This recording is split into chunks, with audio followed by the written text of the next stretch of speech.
Hi, Darren Johnson, strongmoneyplan.com. A couple of things that I forgot to mention in the previous video right above this one that I wanted to go over. This is going to be a very short additional informational video.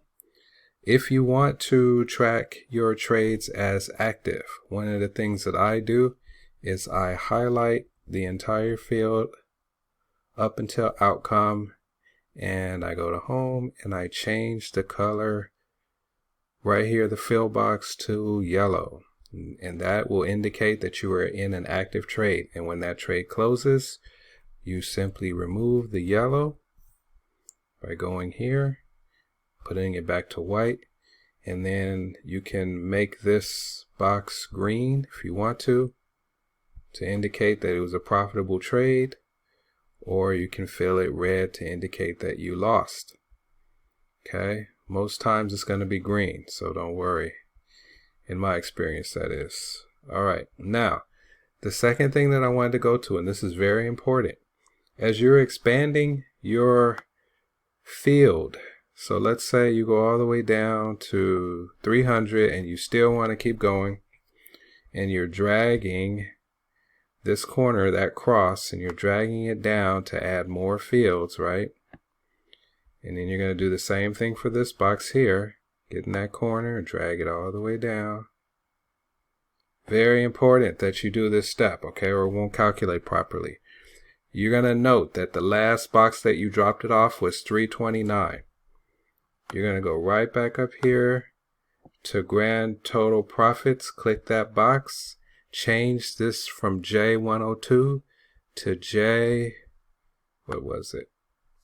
It was J329. Change it to J320. Oops. Let's try it again.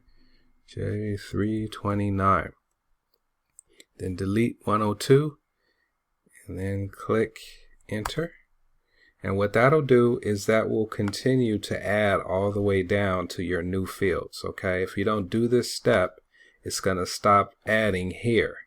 All right, and then that's going to, you're not going to get an accurate reflection of your profits, because if you're making money down here, it won't capture it in the formula because it doesn't know that you added new fields. All right, so again, make sure you go into this box here and change this last one where it says J to whatever that final box is, that final row is that you dropped your line, your box into. All right, and then put that number in there. So in this case, once again, that last box is 329.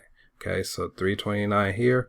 Make sure it says 329 when you click on this and you change that J to 329 or whatever that number is going to be for you. Okay, so those are the last two things that I wanted to include.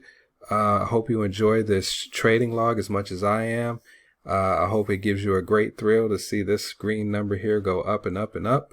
All right, and if there's anything I can do for you have any questions, feel free to shoot me an email at strongmoneyplan@gmail.com, or you can text me. The phone number is below this video, and let's all get it. And this is Darren Johnson, and I will talk to you in a future video.